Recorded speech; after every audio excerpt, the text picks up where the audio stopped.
Hello friends, स्वागत है आप सभी का सिनेमा हॉल में। आज हम जिस मूवी के बारे में जानने वाले हैं उसका नाम है द डार्केस्ट माइंड। इस मूवी में एक ऐसी वायरस को दिखाया गया है जिसे इन्फेक्टेड होने के बाद या तो आप मर जाएंगे या आप में सुपर हीरो की तरह पावर आ जाएगा। मूवी के शुरू में हम एक बच्ची को देखते हैं जिसका नाम है रूबी। रूबी अपनी स्कूल में थी, तभी उसकी क्लास की एक लड़की अजीब बिहेव करने लगती है और वो काँपने लगती है और उसकी आंखों का कलर चेंज हो जाता है और वो वहीं पर गिरकर मर जाती है। हमें बताया जाता है कि ये एक वायरस है जिसे वैज्ञानिकों ने IAN नाम दिया है। इस वायरस से इन्फेक्टेड होने पर 90% लोग मारे जाते हैं और जो बच जाते हैं उनमें सुपर पावर आ जाते हैं। इस वायरस से सिर्फ बच्चे ही इन्फेक्टेड होते हैं। साइंटिस्ट अभी भी इसका इलाज नहीं ढूंढ पाए हैं। अमेरिका के प्रेसिडेंट इंटरव्यू में बताते हैं कि उसका बेटा भी इस वायरस से इन्फेक्टेड है और उसका इलाज चल रहा है। और वो ये भी बताते हैं कि अगर आप लोगों के आसपास किसी भी बच्चे में एबनॉर्मल एक्टिविटी दिखाई दे तो जल्द से जल्द CDC डिपार्टमेंट को सूचना दे ताकि उसका इलाज किया जा सके। रूबी की माता पिता इससे काफ़ी परेशान हो जाते हैं कि कहीं उनकी बेटी भी इस वायरस से इन्फेक्टेड ना हो जाए। आज रूबी की बर्थडे है। उसके पेरेंट्स उसे एक चाबी रिंग गिफ्ट करते हैं। इससे वो काफ़ी खुश हो जाती है। उसका माता पिता उसे बहुत प्यार करते हैं। रात में जब उसका माता पिता सो रहे थे तब रूबी उनके पास जाती है और उनका हाथ पकड़ती है। तभी रूबी की आंखों का कलर चेंज हो जाता है। हमें समझ में आता है कि रूबी भी इस वायरस से इन्फेक्टेड हो गई है। इससे वो काफ़ी घबरा जाती है और अपने कमरे में चली जाती है। अगले दिन सुबह रूबी जब उसके माँ के पास जाती है तब उसकी माँ उसे पहचान नहीं पाती। वो रूबी से पूछती है, तुम कौन हो? क्या तुम खो गए हो? अब रूबी उन्हें समझाने की कोशिश करती है कि मैं आपकी बेटी हूँ, लेकिन रूबी की माँ उसे पहचान ही नहीं पा रही थी और उसे एक स्टोर रूम में बंद करके आर्मी टीम को बुलाती है। आर्मी टीम रूबी को अपने साथ ले जाते हैं। यहाँ पर हम देखते हैं कि आर्मी उन सभी बच्चों को लेकर जा रहे हैं जो वायरस से इन्फेक्टेड होने के बाद बच गई है, क्योंकि जो भी बच्चे वायरस से इन्फेक्टेड होने के बाद बच जाते हैं उनमें सुपर पावर आ जाती है। अब अगर किसी बच्चे में मुंह से आग उगलने वाला शक्ति आ जाए तो वो कितना खतरनाक हो सकता है। यहाँ पर एक लड़का आर्मी की विरोध करता है जिस वजह से आर्मी उसे मारते हैं। ये देखकर रूबी बहुत घबरा जाती है। इसके बाद इन सभी बच्चों को डॉक्टर के पास ले जाया जाता है। जब रूबी को डॉक्टर के पास ले जाया जाता है तब डॉक्टर उसे बताते हैं कि हम हर बच्चे पर टेस्ट करके ये पता लगाते हैं कि उसके अंदर कौन सी सुपर पावर है और ये हम उनके आँखों के कलर से जान पाते हैं। जैसे ग्रीन आँखों वाले सबसे बुद्धिमान और सेफ होते हैं, ब्लू कलर वाले किसी भी चीज़ को अपने वश में कर सकते हैं, येलो वाले इलेक्ट्रिसिटी को कंट्रोल कर सकते हैं, रेड वाले मुंह से आग उगल सकते हैं और ऑरेंज वाले सबसे खतरनाक होते हैं और ऑरेंज कलर वाले सबसे कम पाए जाते हैं। अब डॉक्टर जब रूबी की टेस्ट करते हैं तब उन्हें पता चलता है कि रूबी ऑरेंज कलर की है। इससे पहले कि डॉक्टर रूबी को जहरीले इंजेक्शन देकर मारते, रूबी डॉक्टर का हाथ पकड़ लेती है और डॉक्टर के माइंड को मैनिपुलेट कर देती है कि वो एक ग्रीन कलर की है। यहाँ पर हम जान पाते हैं कि रूबी के अंदर किसी को भी मैनिपुलेट करने की शक्ति है। यहाँ पर कैंप के अंदर सभी बच्चों को उनके कलर के हिसाब से ड्रेस पहना जाता है और उन्हें काम दिया जाता है, लेकिन यहाँ पर कोई भी बच्चा रेड या ऑरेंज कलर का नहीं है, क्योंकि वो सबसे खतरनाक होते हैं और रेड या ऑरेंज कलर के बच्चे मिलने पर उन्हें मार दिया जाता है। अब ऐसे ही 6 साल बीत जाते हैं और रूबी अब बड़े हो गए हैं। रूबी जो काम कर रही थी उसे करने में बहुत बुद्धि चाहिए, लेकिन रूबी के अंदर उतनी बुद्धि नहीं थी, इसीलिए रूबी उस काम को अच्छे से नहीं कर पा रही थी, जिसे गार्ड को उस पर शक हो जाता है। अब उन सभी पर एक फ्रीक्वेंसी टेस्ट किया जाता है जिससे उनकी आंखों का कलर विजिबल होता है। इस टेस्ट में रूबी को बहुत दर्द होता है और वो बेहोश हो जाती है। होश आने पर वो अपने सामने एक डॉक्टर को दिखती है जिसका नाम है केट। केट कहती है कि मैं तुम्हारी मदद करना चाहता हूँ और वो रूबी को एक सीक्रेट मैसेज देकर चली जाती है जिस पर लिखा था, यहाँ पर सभी जान गए हैं कि तुम ऑरेंज कलर की हो और तुम्हें मारने की ऑर्डर दिया गया है। अगर तुम बचना चाहते हो तो बेसमेंट में आकर मुझसे मिलो। केट ने हथकड़ी की चाबी देकर गई थी जिससे रूबी अपने आप को चुरा लेती है और वो बेसमेंट में केट से मिलने जाती है। इसके बाद केट रूबी को कैंप से भगा ले जाती है, लेकिन गार्ड रूबी को देख लेते हैं। तब रूबी गार्ड के हाथ पकड़कर उसके माइंड को मैनिपुलेट कर देती है और उसी से गेट खुलवाती है। अब कैंप से बाहर आने पर रूबी बहुत खुश है और वो अपने घर वापस जाना चाहती है। केट उससे कहती है कि आर्मी सबसे पहले तुम्हारे घर में ही जाएंगे तुम्हें ढूंढने के लिए। ये सुनकर रूबी अपसेट हो जाती है कि वो अपने घर नहीं जा सकती। अब केट उसे चिल्ड्रन लीग के बारे में बताती है कि जो भी बच्चे कैंप से भागते हैं उन्हें हम चिल्ड्रन लीग में शामिल करते हैं। केट उसी चिल्ड्रन लीग की मेंबर है और वो रूबी को भी चिल्ड्रन लीग में ले जाना चाहती है। केट उसे एक ट्रैकिंग डिवाइस देकर कहती है कि अगर हम दोनों कभी अलग हो जाए तो तुम इसे 3 सेकंड के लिए दबा के रखना।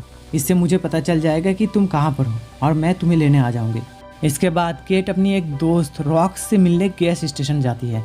यहाँ पर रूबी रॉक्स को टच करने पर एक विजन देखती है कि रॉक उसे मार रहा है, इसलिए रूबी केट और रॉक्स से डरने लगती है कि ये दोनों अच्छे हैं भी या नहीं। इसके बाद रूबी स्टोर के अंदर जाती है ड्रेस चेंज करने के लिए। यहाँ पर रूबी एक लड़की को देखती है। वो लड़की रूबी को खतरा समझकर अपनी बिजली की पावर से रूबी को डराने की कोशिश करती है। यहाँ पर हम जान पाते हैं कि वो लड़की येलो कलर की है, जो ऑरेंज और रेड के बाद सबसे खतरनाक है। अब वो लड़की यहाँ से भागने लगती है, रूबी भी उसके पीछे जाती है। वो लड़की एक वैन के अंदर चली जाती है। रूबी इंसिस्ट करती है उसे भी अंदर लेने के लिए, और वो लड़की रूबी को अंदर आने देती है। तभी वहाँ पर दो और लड़के आ जाते हैं, एक का नाम है चब्स और एक का नाम है लियम, और उस लड़की का नाम है जू। तभी वहाँ पर केट और रॉक्स आ जाते हैं, और उन्हें देखकर लियम गाड़ी स्टार्ट कर देता है। चब्स जू से पूछता है स्टोर के अंदर क्या हुआ था। तब रूबी बाहर आ जाती है और वो कहती है कि देखो मैं ग्रीन कलर की हूँ, मुझसे डरने की कोई ज़रूरत नहीं है। तभी जू कहती है कि वो देखो लेडी जेन की गाड़ी आ रही है। लेडी जेन एक आर्मी डिटेक्टिव है जो कैंप से भागे हुए बच्चों को पकड़कर फिर से कैंप ले जाती है। अब लेडी जेन इन सब का पीछा करने लगती है और उसके पीछे केट और रॉक्स। लियम रूबी को गाड़ी चलाने के लिए कहता है और वो इनसे बचने के लिए अपने पावर से तूफान लाता है और एक पेड़ को रास्ते के ऊपर गिरा देता है। इसके बाद वो सब आगे निकल जाते हैं और एक सेफ जगह देखकर रुक जाते हैं। अब रूबी इन्हें छोड़कर जाने लगती है। तभी लियम अपना पावर से उसे रोक देता है और रूबी को उनके साथ ईस्ट रिवर पर जाने के लिए कहता है। लियम कहता है कि ईस्ट रिवर पर एक कैंप है जो स्लिप किड नाम का एक लड़का चलाता है, जो ऑरेंज कलर का है, मतलब रूबी की कलर का। उसे भी मारने की बात हुई थी, लेकिन वो इन सभी से बचकर एक कैंप बनाया है हम जैसे बच्चों के लिए, जो हमारे लिए सबसे सुरक्षित जगह है, और हम वहीं पर जा रहे हैं। अब रूबी उनके साथ जाने के लिए राजी हो जाती है। रास्ते में रूबी लियम से कहती है कि शायद मैंने केट के साथ ना जाकर गलती कर दी। तब लियम कहता है कि तुमने सही किया है, क्योंकि वो सभी बच्चों को ट्रेन करके योद्धा बनाते हैं और हम योद्धा नहीं बनना चाहते। रात में वो सब एक होटल पर सो जाते हैं और सोते वक्त जू का हाथ रूबी से टच हो जाता है। तब रूबी को एक विजन दिखाई देता है जिसमें वो देखती है कि लियम सभी बच्चों को बचा रहा है और वो जू को भी बचाता है। अगले दिन वो सब एक शॉपिंग मॉल में जाते हैं। वहाँ पर कुछ और बच्चे इनके ऊपर हमला करते हैं। जू और लियम भी उनके ऊपर हमला करते हैं, जिससे वो रुक जाते हैं। वो सब कहते हैं कि वो सब ईस्ट रिवर पर जा रहे हैं।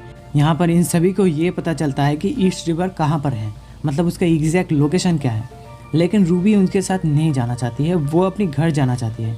इसके बाद ये सभी रूबी को घर के पास छोड़कर आगे बढ़ने लगते हैं। रूबी अपने घर के पास जाती है और बाहर से ही अपनी माँ को देखती है।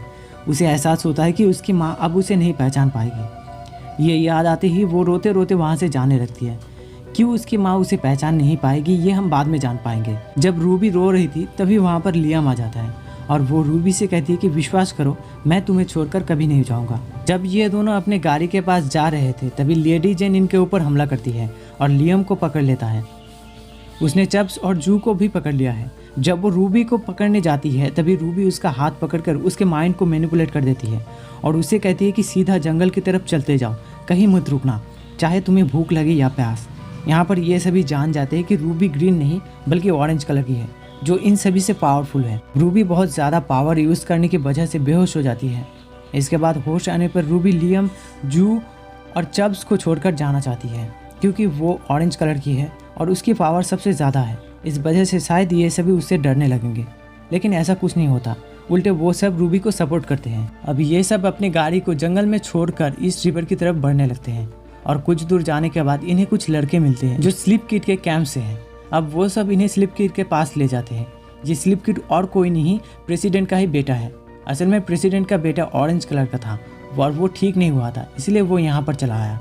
वो इन सभी को कैंप पर स्वागत करता है। उसका नाम है क्लेंसी।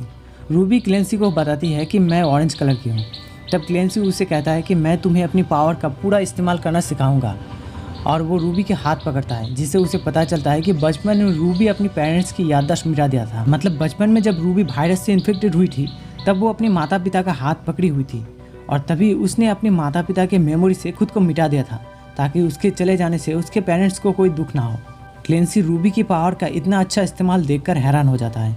रूबी कहती है कि मुझे तो पता ही नहीं है कि मैंने ऐसा कैसे किया था। इसके बाद हम देखते हैं कि रूबी चब्स के साथ बैठी है। चब्स उसे बताता है कि मैं अपने पेरेंट्स को बहुत ज़्यादा मिस करता हूँ, मैं सिर्फ एक बार उनसे बात करना चाहता हूँ। इस तरफ हम क्लेंसी को आर्मी चीफ के साथ बात करते हुए देखते हैं। मतलब क्लेंसी आर्मी के साथ मिला हुआ है। उसने यहाँ पर कैंप इसलिए बनाया है ताकि सभी भागे हुए बच्चे उसके पास आ जाए और बाद में आर्मी के लोग आकर उन्हें पकड़ कर ले जाए। अब रूबी वहाँ पर आ जाती है और वो क्लेंसी से कहती है, क्या तुम अपने लैपटॉप से चब्स को उसके पेरेंट्स के साथ बात करने दोगे? इस पर क्लेंसी कहता है कि ठीक है, लेकिन इसके लिए तुम्हें मुझे मेमोरी डिलीट करना सिखाना होगा। रूबी इस पर राजी हो जाती है और तब रूबी की नज़र क्लेंसी के लैपटॉप पर पड़ता है और वो क्लेंसी के चाल समझ जाती है कि यहाँ पर क्या हो रहा है। इसीलिए रात में रूबी अपने दोस्तों को लेकर वहाँ से भागने लगती है और तभी प्लान के मुताबिक आर्मी वहाँ पर पहुँच जाते हैं और इन्हें घेर लेते हैं। तब लियम अपनी पावर से आर्मी को रोकने की कोशिश करता है और तब क्लेंसी भी वहाँ पर आ जाता है। क्लेंसी अपनी पावर से लियम को कमज़ोर बना देता है। इसे देखकर रूबी काफ़ी गुस्सा हो जाती है और वो अपने पावर से आर्मी चीफ को मार देती है। जू भी अपनी इलेक्ट्रिक पावर का इस्तेमाल करती है और वो सभी वहाँ से बाहर आ जाते हैं। बाहर निकलती है वहाँ पर आर्मी का चॉपर्स आ जाता है और हम देखते हैं कि उनके पास रेड आर्मी है, मतलब रेड कलर वाले जो अपने मुंह से आग उगल सकते हैं। तब रूबी अपनी दोस्तों को वहाँ से जाने के लिए कहती है और वो खुद आर्मी से मुकाबला करना चाहती है। इसके बाद रूबी सारे आर्मी को अपने वश में कर लेती है, मतलब अब वो बिना छुए ही सबको कंट्रोल कर सकती है। अब उसका पावर बहुत बढ़ गया है, लेकिन क्लेंसी उन्हें मार देता है। यहाँ पर हमें लगता है कि क्लेंसी रूबी की माइंड को कंट्रोल कर सकता है। अभी रूबी एक चॉपर को क्लेंसी के ऊपर गिरा देती है और वहाँ से भागने लगती है। भागते समय वो नीचे गिर जाती है। तब चाब्स उसे बचाने जाता है और तभी चॉपर की ब्लास्ट की वजह से चाब्स जल जाता है। वो बहुत बुरी तरह से जख्मी हो जाता है और उसके बाद वो बेहोश हो जाता है। तब रूबी मदद के लिए ट्रैकिंग डिवाइस को दबाती है जो केट ने उसे दिया था। इसके बाद केट आकर उन्हें चिल्ड्रन लीग पर ले जाती है। अगले दिन केट रूबी से कहती है कि चब्स अब ठीक है और हमें तुम्हारी और लियम की ज़रूरत है। इस चिल्ड्रन लीग को तुम्हारी ज़रूरत है। रूबी उनकी मदद करने के लिए मान जाती है, लेकिन वो लियम को इसमें शामिल नहीं करना चाहती है। वो लियम को आज़ाद देखना चाहती है। इसलिए रूबी लियम के पास जाकर उसकी यादों से खुद को मिटा देती है। ये दोनों एक दूसरे से बहुत प्यार करते हैं, इसीलिए वो ऐसा करती है ताकि उससे दूर जाकर लियम को कोई तकलीफ ना हो। इसके बाद लियम चिल्ड्रन लीग से चला जाता है और हम देखते हैं कि क्लेंसी अभी भी जिंदा है और वो आर्मी के साथ है। और इस तरफ रूबी चिल्ड्रन लीग में ट्रेनिंग शुरू कर देती है। इसका मतलब ये दोनों फिर से आमने सामने होंगे। और इसी के साथ ये शानदार मूवी यहीं पर ख़त्म होता है।